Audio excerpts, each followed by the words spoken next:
और इस वक्त बड़ी खबर तेलंगाना के जिले यादाद्री में है, जहां पर एयरफोर्स का ट्रेनी तैयारा हादसे का शिकार हुआ है। आपको बता दें कि तैयारे ने हकीमपेट एयरफोर्स स्टेशन से उड़ान भरी थी। तैयारा यादाद्री के भोंगेर में हादसे का शिकार होकर तबाह हो गया।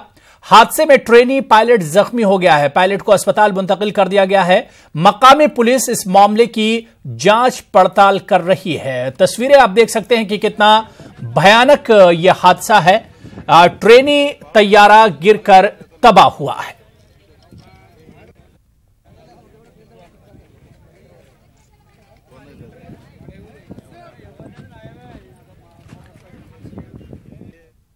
वस्ती कश्मीर में जिला बडगाम के छत्रगाम इलाके में एक इनकाउंटर के दौरान 2 मिलिटेंट हलाक हो गए हैं। इनमें लश्कर तैयबा का कमांडर और इंतहाई मतलूब मिलिटेंट नवेद जाट भी शामिल है।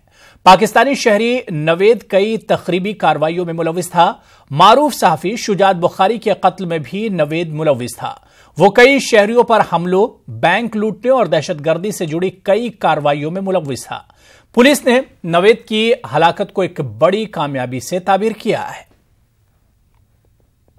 हफ्ते का जो अरसा है वो जहां पर सिक्योरिटी फोर्सेस के लिए और लोगों के लिए बहुत अच्छा रहा। वो लोग जो बहुत बड़ी किलिंग्स में शामिल थे, अवाम में से सिविलियंस को उठा के किसी पे इन्फॉर्मर का इल्जाम लगाना, किसी को किसी और नाम दे के मारना, नौजवान बच्चों को शहीद करना, मारना, जो उठा करके गोलियों से और गला काट के मारना, इस तरह की एक्टिविटीज़ में जो शामिल लोग थे वो इस हफ्ते के अंदर सारे के सारे न्यूट्रलाइज हुए। आज का जो एनकाउंटर पिछली रात का रहा, इसमें भी 2 मिलिटेंट मारे गए हैं। नवीद जाट अकेला अगर मिलिटेंट देखें जो इस वक्त जो उसका लेवल था जहां पर, तो he was one of the top most commanders of लश्कर तौबा, और जहां पर लश्कर को पूरी को लीड कर रहा था। और अलग अलग जगहों पे, खासतौर पे साउथ कश्मीर में और सेंट्रल कश्मीर के अंदर उसके जो एरिया ऑफ ऑपरेशन था, बड़ी तादाद में सिविलियंस की कैजुअलिटी, पुलिस वालों को मारना, पोलिंग पार्टीज के ऊपर अटैक करना, बैंक रॉबरी में हिस्सा लेना और अलग अलग तरह की रिक्रूटमेंट मॉड्यूल्स को तैयार करना, इस तरह की बहुत सारी एक्टिविटीज़ में वो शामिल है। मुल्तान का रहने वाला था। 2012 में इधर जम्मू कश्मीर में उसको लॉन्च किया गया था। 14 में पकड़ा गया था, जेल में रहा। फरवरी 18 में जेल से भाग गया और जेल से भागने के बाद भी वही मिलिटेंट कार्रवाइयाँ उसने जारी रखी। न सिर्फ मिलिटेंट कार्रवाइयाँ खुद जारी रखी, बल्कि और ग्रुप्स जो थे लश्कर तौबा के, उनको प्रमोट किया और उनके जरिए से अलग अलग जगहों पे पुलिस और सिविलियंस के ऊपर अटैक करवाए। तो मैं जो समझता हूँ कि ये एक बहुत बड़ा जो किस्म का लोगों के लिए खौफ था, हरास करने वाला एक इंसान था जो लोगों को बहुत बड़ी नुकसान पहुँचा रहा था, जहाँ की सिविल सोसाइटी को और एजेंसीज को। उसके जाने से जहाँ जो अमन अमान का माहौल है उसमें बेहतरी आएगी। The army, along with the police and CRPF, has been able to neutralize 2 terrorists. One of them is Naveed Jatt. Naveed Jatt is the same terrorist who had broken away and run away from the jail in Srinagar in February, and he was also believed to be involved in the killing of Sujat Bukhari. Today, the security forces have been able to neutralize him. Of course, he had got a lot of traction because of the social media where he used to come very often. Otherwise, he's like any other terrorist, a foreign terrorist, which we are always happy to neutralize. आगे बढ़ेंगे। पाकिस्तान में करतारपुर राहदारी का आज संग बुनियाद रखा जाएगा। पाकिस्तान के वज़ीर आज़म इमरान खान इस कॉरिडोर का संग बुनियाद रखेंगे। तकरीब में शिरकत के लिए हिंदुस्तान की जानिब से हरसिमरत कौर बादल, हरदीप सिंह पुरी और नवजोत सिंह सिद्धू पाकिस्तान में मौजूद हैं। पाकिस्तान में बड़े पैमाने पर इस तकरीब का इनेकाद किया जा रहा है। करतारपुर कॉरिडोर की तामीर के बाद सिख ज़ायरीन पाकिस्तान में अपने मुक़द्दस मकामात की ज़ियारत कर सकेंगे।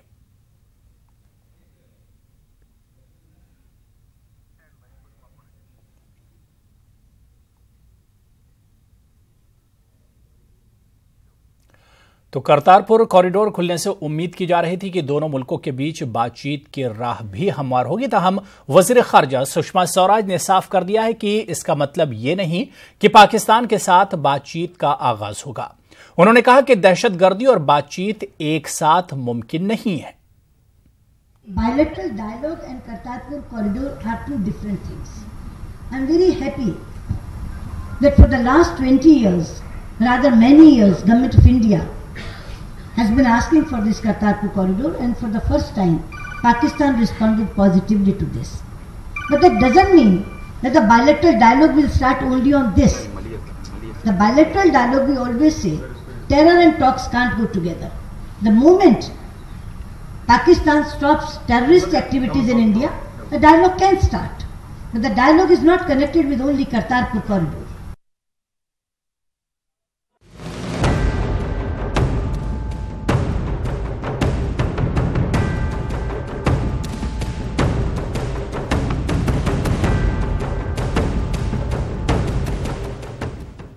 तो अब बात मध्य प्रदेश इंतखाबी जंग की करेंगे। आज मध्य प्रदेश में असेंबली इंतखाबात के तहत तो वोटिंग हो रही। सुबह 8 बजे से ही वोट डाले जा रहे हैं। लोगों में काफी जोश व खरोश दिख रहा है। हालांकि सुबह के वक्त ईवीएम मशीनों में कुछ गड़बड़ी की खबर जरूर आई थी, लेकिन इलेक्शन कमीशन फौरन मुतहरिक हुआ और उसने फौरन इस मसले को एक तरह से हल किया।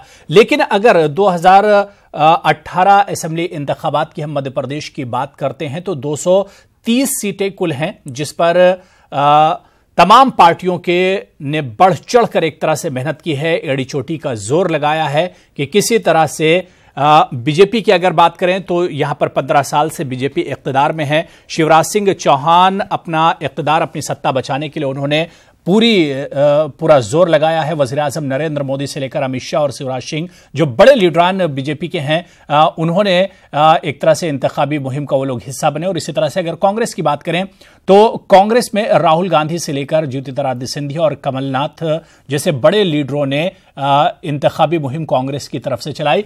इस बार इंतखाबात कई मानों में बहुत अहम है, क्योंकि अगर 2013 की तस्वीर हम उठाकर देखते हैं और नताइज पर नजर डालते हैं तो बीजेपी 165 सीटों पर जीत कर आई थी, कांग्रेस ने 58 सीटें जीती थी, बीएसपी को 4 और अदर्स को 3 सीटें मिली थी।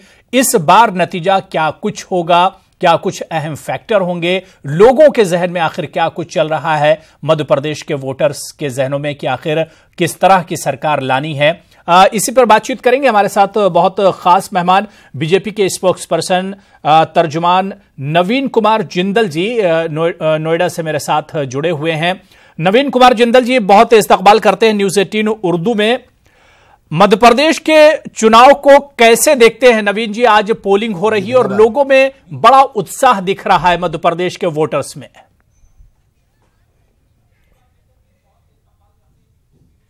अबू भाई, ये तो लोकतंत्र का उत्सव है। बिल्कुल। और इस लोकतंत्र के उत्सव में निश्चित तौर पर सबको बढ़ चढ़कर हिस्सा लेना चाहिए, ऐसा मेरा मानना है जी।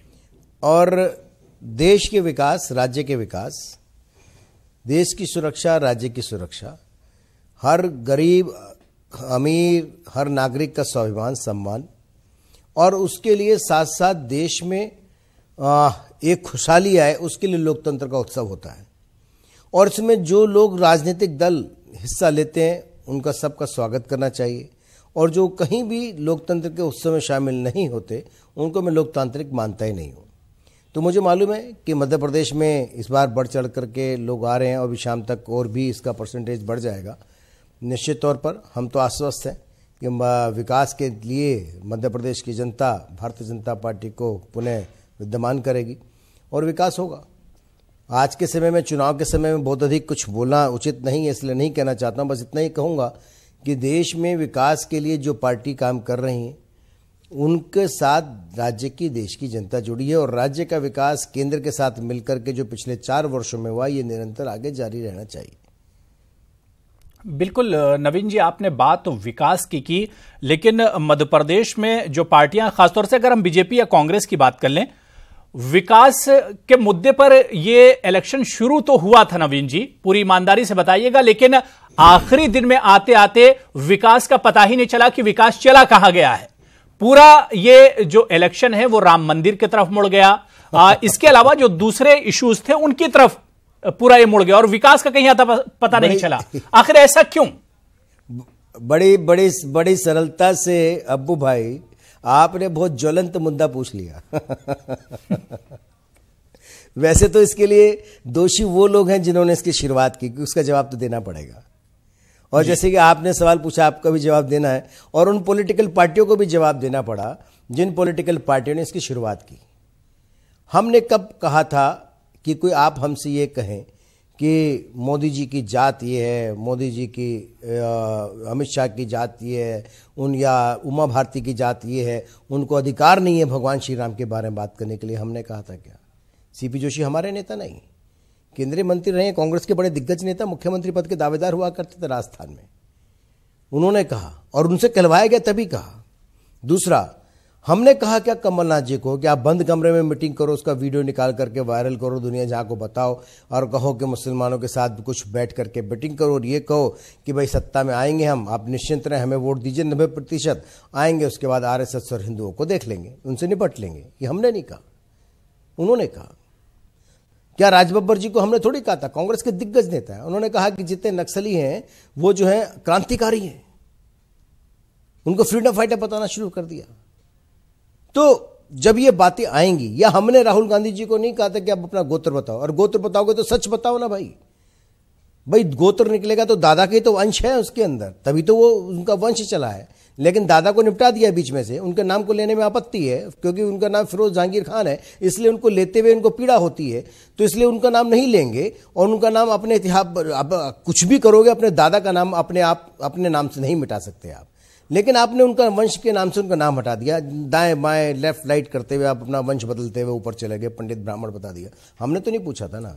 जब ये बातें वो करेंगे तो इसका जवाब देना पड़ेगा। प्रधानमंत्री जी की माता जी का अपमान करने के लिए हमने नहीं कहा था, जब वो ऐसा कहेंगे तो जवाब तो देना ही पड़ेगा। और लेकिन नवीन जी, विकास के मुद्दे से तो बीजेपी भी हटी, देश के गरीबों के लिए काम कर रहा है। नवीन कुमार जी, जिस विकास की आप बात कर रहे हैं उस विकास के मुद्दे से तो बीजेपी भी हट गई। आखिरी दिनों में बीजेपी ने भी अली और बजरंगबली की सियासत की। नहीं, हाँ बिल्कुल बिल्कुल सही कहा। अब इसका मैंने कहा ना अबू भाई, आपने ज्वलंत मुद्दा है, इसी का जवाब दे रहा हूं मैं। जब जवाब देंगे तो कुछ ना कुछ तो हमें बताना ही पड़ेगा।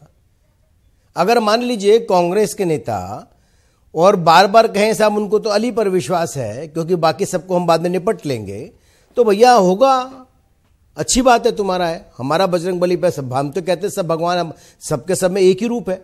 भगवान को आप जिस मर्जी से पूजा पद्धति अलग हो सकती है, भगवान तो एक ही है ना, इस सृष्टि का रचयिता तो एक ही है ना। तो आप उस सृष्टि के रचयिता का अपमान कैसे कर सकते हैं?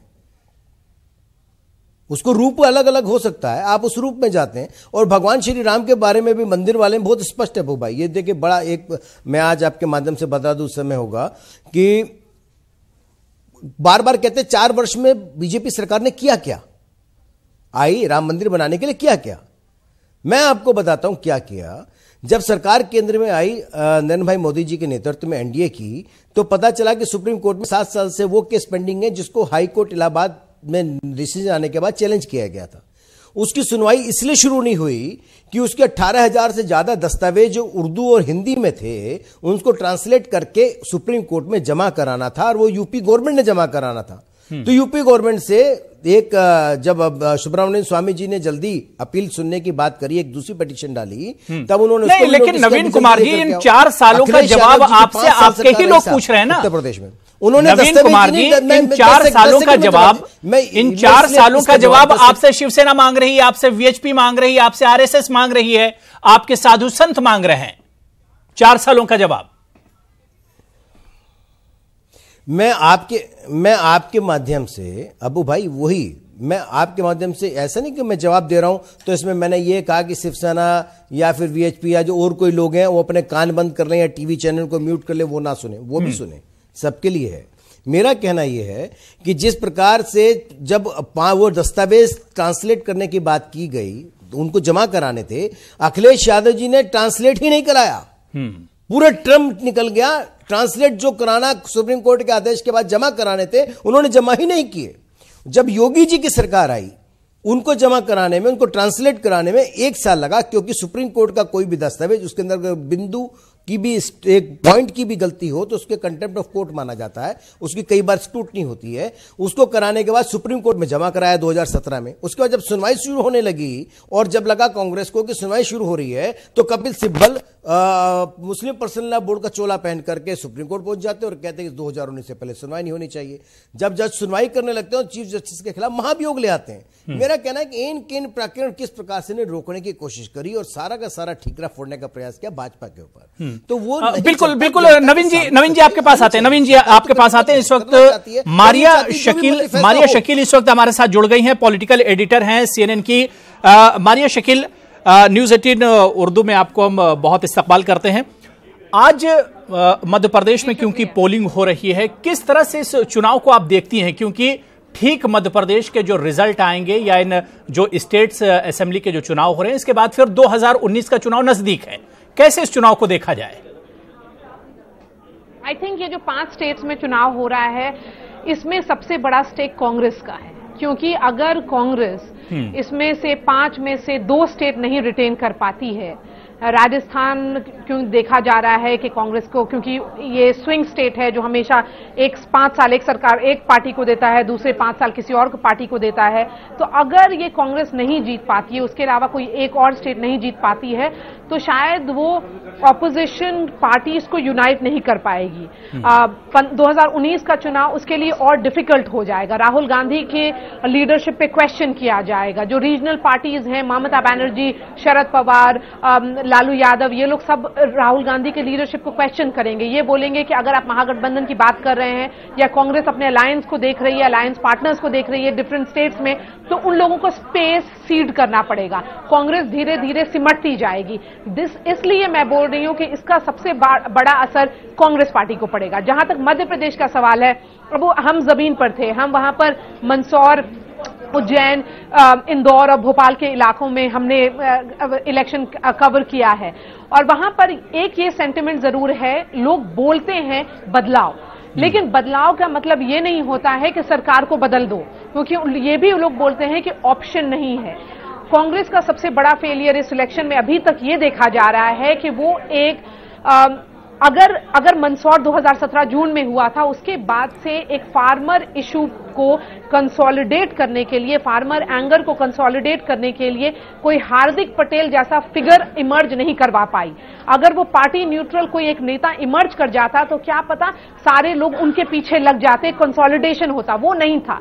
2017 मंदसौर के बाद 3 क्रॉप्स आए हैं, और ये 3 क्रॉप्स ने वो सारे जो डिफरेंसेस थे, जो भावांतर में जो नाराजगी थी, वो सब आयन आउट हो चुकी है।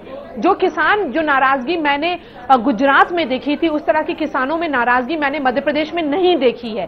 तो ये कहना कि रूरल डिस्ट्रेस मध्य प्रदेश में है, मैं उस इशू से और मैं उस असेसमेंट से अग्री नहीं करती हूं। मुझे हमेशा ये लगता है कि मध्य प्रदेश एक ऐसा स्टेट है जो रूरल डिस्ट्रेस में आउटलायर रहा है, क्योंकि मध्य प्रदेश के किसान कभी सड़क पे नहीं उतरे हैं। जिस तरह से हम लोग ने महाराष्ट्र में, राजस्थान में, उत्तर प्रदेश में, हरियाणा में, सारे स्टेट्स में किसानों का आंदोलन देखा है। मंदसौर में, यूपी में, मध्य प्रदेश में पहली बार 2017 में इस तरह का किसानों का आंदोलन दिखा है। उससे पहले कभी नहीं हुआ, उसके बाद भी नहीं हुआ। तो ऐसा क्यों है कि उसको एक आइसोलेटेड इंसिडेंट क्यों माना जा रहा है? इसलिए माना जा रहा है कि अगर वो जेन्युइन एंगर होता तो शायद अगर वो किसान इतने नाराज होते तो वो उनकी नाराजगी 1 साल 1.5 साल में नहीं खत्म होती, लेकिन अब वो नाराजगी नहीं दिख रही है जमीन पर। बिल्कुल। मारिया शकील, इस चुनाव की अगर हम बात करें, खासतौर से मध्य प्रदेश पर अगर हम फोकस करें, तो रीजनल इश्यूज होते हैं। जाहिर सी बात, इस असेंबली का चुनाव है और इसमें रीजनल इश्यूज पर ही फोकस करना चाहिए। लेकिन जो बड़ी पार्टियां हैं, चाहे बीजेपी की हम बात कर लें या कांग्रेस की बात कर लें, रीजनल इश्यूज को छोड़कर नेशनल इश्यूज पर ज्यादा फोकस किया। क्या ये एक फैक्टर है 2019 का? जी, मैंने ना प्रधानमंत्री की इंदौर में एक रैली उन्होंने ऑर्गेनाइज किया था बीजेपी ने, मैंने वो अटेंड किया।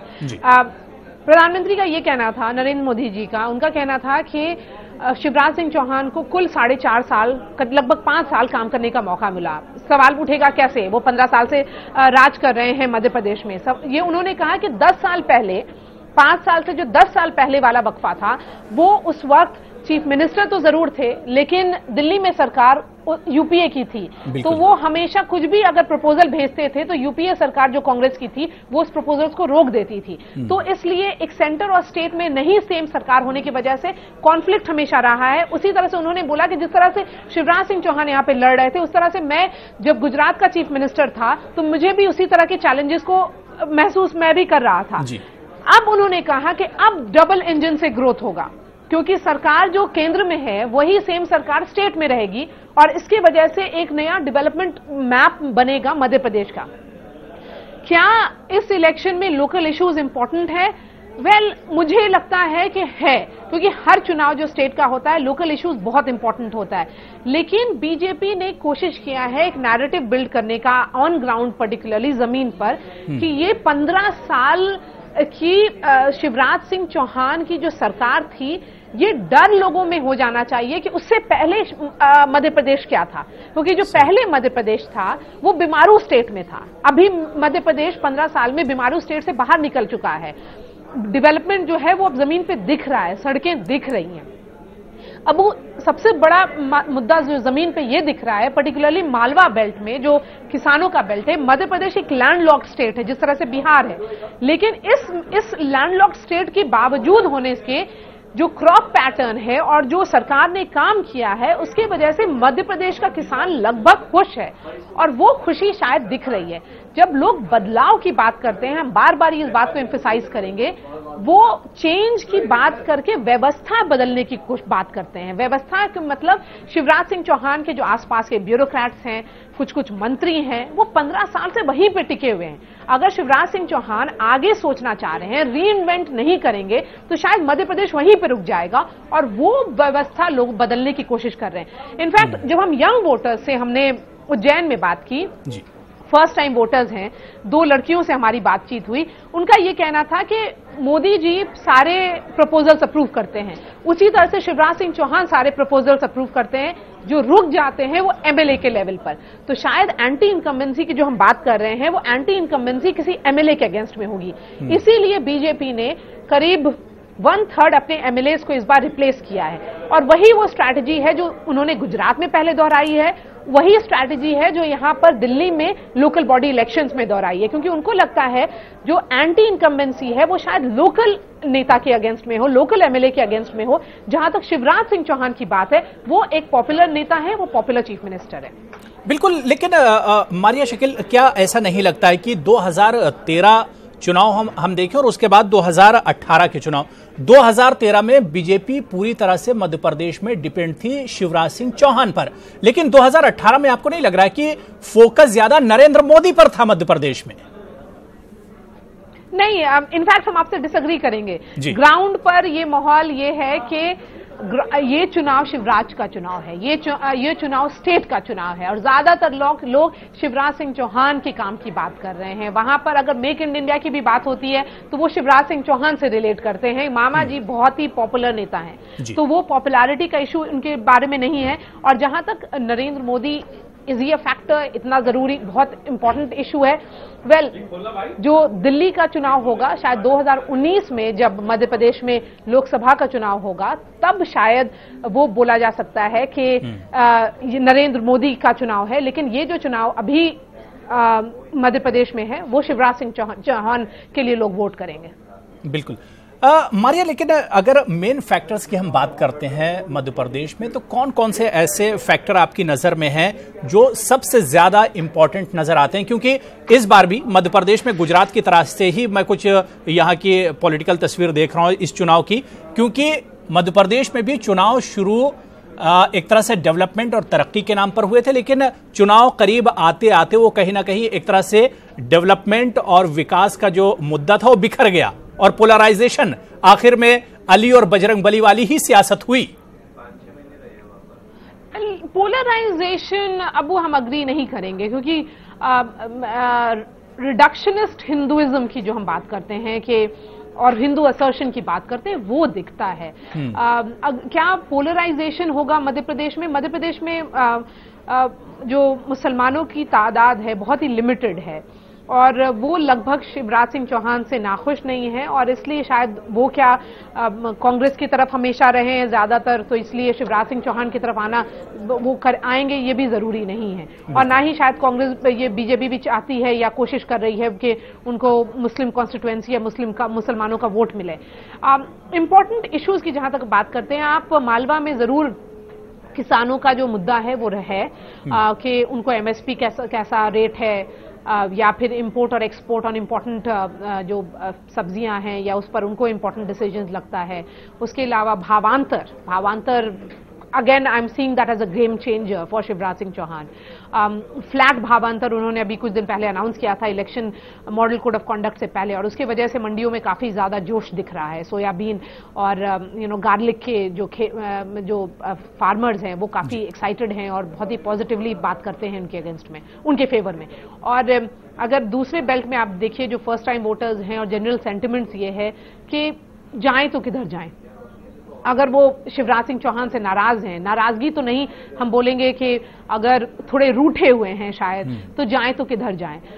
क्योंकि अगर आप वहां पे नौजवानों से बात करिएगा खास करके, तो वहां पर से एक ये सेंटिमेंट जरूर है कि ठीक है, हम बहुत फैशनेबल होता है वर्ड बदलाव करेंगे तो किधर जाइएगा, बदलाव का मतलब राहुल गांधी होता है, तो उनका रिएक्शन होता है नहीं, राहुल गांधी तो नहीं, क्योंकि जहां तक काम का सवाल है, हम अभी भी उसी नेता को देखते हैं कि जो काम करता है, और हम लोगों के लिए दिल्ली में नरेंद्र मोदी काम करता है और स्टेट में शिवराज सिंह चौहान काम करते हैं। तो जहां तक इशू का सवाल है, मालवा बेल्ट में हमने बार बार किसानों का इशू देखा। हिंदू सेंटिमेंट्स बहुत इंपॉर्टेंट है, वो लोगों ने बार बार उज्जैन में महाकाल टेम्पल के आसपास बार बार इस बात को दोहराया कि अभी तक राम टेम्पल क्यों नहीं बना है। तो शायद 11 से जब विंटर सेशन ऑफ पार्लियामेंट शुरू होगी तो हमने शायद उसमें भी कुछ मूवमेंट देखेंगे, लेकिन राम टेम्पल का मुद्दा हमको मध्य प्रदेश में भी जरूर दिखा। बिल्कुल, हिंदू सेंटिमेंट्स की जहां तक आपने बात की, और शायद यही बड़ी वजह है कि कांग्रेस ने भी बीजेपी तो मुसलमानों को एक तरह से बहुत ज्यादा फोकस नहीं करते, लेकिन कांग्रेस ने भी अगर देखिए मध्य प्रदेश में मुसलमानों को बहुत ज्यादा इग्नोर किया है एक तरह से। मुझे लगता है कि कांग्रेस के पास अभी चैलेंज है आफ्टर जो एंटनी कमेटी रिपोर्ट में आया है कि इंक्रीजिंगली एक सेंटिमेंट्स बनता जा रहा है कि कांग्रेस शायद मुसलमानों की पार्टी है, तो वो मुसलमानों को भी अपने से दूर कर रहे हैं, और शायद ये कोशिश करते हुए कि राहुल गांधी जिस तरह से उन्होंने गुजरात में, कर्नाटका में, मध्य प्रदेश में और राजस्थान में वो टेम्पल्स की यात्रा कर रहे हैं, तो ये सॉफ्ट हिंदुत्व अब हम नहीं बोलेंगे इसको, ये सॉफ्ट हिंदुत्व नहीं है, ये ओवर द टॉप हिंदुत्व है। ये रीचिंग आउट हो रहा है क्लियर अंडरस्टैंडिंग से कि हम लोगों को भी, आप देखिए, हिंदू कंसोलिडेशन ना हो एक बीजेपी के तरफ, और वो कास्ट लाइंस में अगर डिवीजन होता है तो it's always advantage the Congress party. लेकिन कास्ट लाइंस पर क्या वोट होगा, या फिर हिंदू सेंटिमेंट्स एक अम्ब्रेला सेंटिमेंट बन करके आएगा, जब कास्ट फॉल्ट लाइंस जो हम लोग की हैं, जो जातियों पर जो बिखरे हुए लोग हैं, वो शायद अपने आप को हिंदू की तरह सोचने लगेंगे, जिस तरह से हम लोग ने जो 2014 के चुनाव में देखा था। अगर वो उस तरह का माहौल बनेगा तो शायद फिर से एडवांटेज बीजेपी होगा। लेकिन जहां तक इस बात का सवाल है कि अभी जो सेंटिमेंट है वो हिंदू सेंटिमेंट जरूर पैल्पेबल है, बहुत ही ज्यादा रेजोनेट करता है ग्राउंड पर। इनफैक्ट उज्जैन महाकाल के बाहर हमने किसी से मुलाकात की, उनका कहना था कि राहुल गांधी अपना गोत्र बताएं। मैं कौशिक गोत्र का हूं, उन्होंने अपने बारे में कहा, और राहुल गांधी से सवाल पूछा कि आप अपना गोत्र बताइए। तो मुझे वही बात याद आई जो संबित पात्रा ने पहले कहा था कि राहुल गांधी अपना गोत्र बताएं। तो शायद वो सेंटिमेंट जमीन पर दिख रहा है, तो इसलिए बीजेपी ने उसको इशू बनाया है जरूर। लेकिन जहां तक इसका सवाल है कि मुसलमानों के लिए कांग्रेस ने भी कुछ नहीं किया, जरूर कुछ नहीं किया, लेकिन अभी मुझे लगता है कि कांग्रेस पार्टी के पास अपना एग्जिस्टेंशियल क्राइसिस है। अगर वो अपने आप को रीडिफाइन करने की कोशिश कर रहे हैं, तो उनको सबसे बड़ा ये लग रहा है कि जो ट्राइबल वोट था उनका, जो औरतों का वोट था, विमेन कॉन्स्टिट्यूएंसी थी, जो ट्राइबल कॉन्स्टिट्यूएंसी थी, अगर वो ही उनके साथ ड्रिफ्ट होती जा रही है, अलग होती जा रही है, तो उनको शायद अपने आप को सेक्युलर पार्टी नहीं दिखाने की जरूरत है। अब उनको ये दिखाने की जरूरत है कि हम भी हिंदू हैं, लेकिन हमारा जो इंटरप्रिटेशन हिंदुइज्म का है वो बीजेपी के मुताबिक नहीं है, वो हम लोग ओवर द टॉप हिंदुइज्म नहीं करते हैं। लेकिन अब ये मुझे नहीं लगता है अब हमको ये बोलने की जरूरत है ये सॉफ्ट हिंदुत्व है, क्योंकि ये सॉफ्ट हिंदुत्व तो जरूरी दिखता नहीं है, ये ओवर द टॉप हिंदुत्व है। बिल्कुल मारिया शकील, हमारे साथ बीजेपी के स्पोक्स पर्सन नवीन कुमार जिंदल भी जुड़े हुए हैं। यही सवाल अब उनसे भी कर लेते हैं। नवीन, क्या लगता है कि जो एजेंडा, जो रूट बीजेपी का था, अब वही रास्ता कांग्रेस ने भी अपनाया है? राहुल गांधी को भी अब मंदिर मंदिर जाना पड़ रहा है। तो वैसे तो अबू भाई ये कांग्रेस को बताना चाहिए, लेकिन मरियम जी ने बड़े विस्तार से इसकी व्याख्या की है और मैं सुन रहा था। और मैं ये मान लूँ अगर मैं कि मैं भाजपा का प्रवक्ता होने से पहले समय में पत्रकारिता के क्षेत्र में, तो सही विश्लेषण यही था और जो उन्होंने किया वो बिल्कुल आईना दिखाया। कांग्रेस के लोग यहाँ पर नहीं हैं, लेकिन हकीकत यही है कि आज मध्य प्रदेश, राजस्थान, छत्तीसगढ़ में भी या देश में भी अगर आप विकास की बात नहीं करोगे और आपने विकास नहीं किया, आज भी आप सकारात्मक राजनीति ना करके नकारात्मक राजनीति करेंगे तो निश्चित तौर पर ये होगा। लोग उनको नकारेंगे। और उसके बाद भी अगर आप सॉफ्ट हिंदुत्व की तरफ जा रहे हो तो हिंदुत्व बनने के लिए, हिंदुत्व एक संस्कृति है, उसका काम तो करना पड़ेगा ना। आप हिंदू और हिंदुत्व के अंतर को भी नहीं समझ रहे हैं। एक तरफ आप सॉफ्ट हिंदू बनना चाहते हैं, दूसरी तरफ आप अपने साथियों के साथ कट्टर मुस्लिम बनना चाहते हैं, तीसरी तरफ आप तेलंगाना में एक नया पत्र जारी करके आप कैथोलिक क्रिश्चियन बनना चाहते हैं। आप बनना क्या चाहते हैं, कांग्रेस अभी डिसाइड नहीं कर पाई है। अभी तक कहा जाता था कांग्रेस कंफ्यूज है, मुझे लगता है कांग्रेस पूरी तरह फ्यूज है। उसके बाद न विजन है, न नेतृत्व है, न नेता है, ना ही उसके पास सोच है, ना ही उनके पास जिस गठबंधन की बात करते हैं बार बार आने के लिए, उस गठबंधन की एक सोच भी नहीं है कि उस गठबंधन का कोई अर्थ नहीं है। उसका क्या कहना चाहते हैं? पूरा गठबंधन मिलकर किस पर बात करेगा? विकास की बात कर रहा है गठबंधन? नहीं, गठबंधन एक ही बात कर रहा है कि मोदी को हराना है। उसने ये नहीं कहा कि वो विकास कैसे करेंगे, वो देश के अंदर क्या लेकर के आएंगे, देश के बारे में उनकी सोच क्या है, इसको गठबंधन नहीं बताना चाह रहा है। गठबंधन बताना चाह रहा है कि हम मोदी को मारिया शकील, क्या इस पर आप कुछ रिएक्शन देंगे, क्योंकि हमें कमर्शियल ब्रेक पर भी जाना है। जी नवीन जी, बात पूरी होगी। जी अबू, सवाल एक बार फिर से प्लीज। जी मैं ये कह रहा था कि आप नवीन जी को सुन रही थी और नवीन जी का यही कहने का एक तरह से मतलब यही था कि भाई विकास और डेवलपमेंट की बात तो जाहिर सी बात है बीजेपी भी नहीं कर रही है। अगर कांग्रेस पर ये इल्जाम लगाते हैं तो बीजेपी भी विकास के नाम पर सीधे सीधे कहां लड़ रही? मैदान में तो विकास के नाम पर बीजेपी भी नजर नहीं आती है। विकास पे पूछिए, मैं आपको बहुत कुछ बताऊंगा। अबू भाई मुझे समय देना विकास पे बात करने के लिए। नहीं बिल्कुल हम आते हैं। नहीं, विकास की बात विकास की बात तो बीजेपी भी नहीं कर रही है, तो हम मानेंगे। लेकिन जहां तक जमीन पर जो दिख रहा है अबू, हम बार बार ये बोलते हैं क्योंकि हम मध्य प्रदेश का हम दौरा करके आए हैं, फिर भी हम ये बोलेंगे कि बीजेपी को ये लगता है कि जो उनका काम है वो काम के ग्राउंड पर वोट मांग रहे हैं। ऑफकोर्स रिलीजन सेंटिमेंट है, हिंदुत्व सेंटिमेंट है, लेकिन उनको बार बार ये भी कहना पड़ रहा है कि देखो हमने 15 साल में काम किया है। पहले मध्य प्रदेश बीमारू स्टेट था, अब वो बीमारू स्टेट नहीं है। जिस तरह से काम जहां पे फार्मर्स का इशू है, भावांतर का इशू है, ये हम लोगों ने किसानों के लिए किया। ये सोयाबीन का आज का रेट है, जो पहले मिलता था उससे आज का रेट ये है। जो डिफरेंट फैक्ट्रीज बनी है जहां पर वहां पर ये हो रहा है काम, ITI जो बना है वहां पे ये पढ़ाई जा रही। तो ये बीजेपी का काम है, इसीलिए वो बोल सकते हैं कि हम एक और सेंटिमेंट को देखें। हिंदू सेंटिमेंट रहेगा, लेकिन क्योंकि ये इनकम्बेंट पार्टी है जो 15 साल से सरकार में है, उनको अपने आप को डिफेंड करना ज्यादा चैलेंज है। बिल्कुल एक हवा के ग्राउंड पर वो बना नहीं सकते हैं, क्योंकि उनका काम दिखेगा। अगर नहीं दिखेगा तो लोग नाराज होकर के बोलेंगे कि नहीं आप जाइए, आपकी जरूरत नहीं है। क्योंकि हम अब इसी पर हम गए थे महू भीमराव अंबेडकर का गांव है, वहां पर हम लोगों ने एक दलित लड़के से बात की और हम इम्प्रॉम्प्टू मिले, वहीं पर हम गांव में जा रहे थे। वो उस दलित लड़के ने मुझे अपना घर दिखाया और बोला ये प्रधानमंत्री विकास योजना में बनी है। मुझे ये कहना है कि शायद प्रधानमंत्री विकास योजना अगर मुझे वो दिखा रहा है और वो बोल रहा है कि 1.5 साल में ये घर बना है, तो शायद ये सब जो स्कीम्स हैं वो ग्राउंड पे दिख रही हैं। और अगर काम की वजह से है तो हिंदू सेंटिमेंट्स शायद कंसोलिडेट करके पोजीशन अच्छा कर देगा शिवराज का। लेकिन अगर वो काम नहीं किए होते 15 साल तो वो बार बार नहीं आ सकते थे। बिल्कुल जाहिर सी बात है कि कहीं ना कहीं शिवराज सिंह चौहान का काम लोगों को एक तरह से दिख रहा है और जमीन पर एक तरह से हकीकत नजर आ रही है।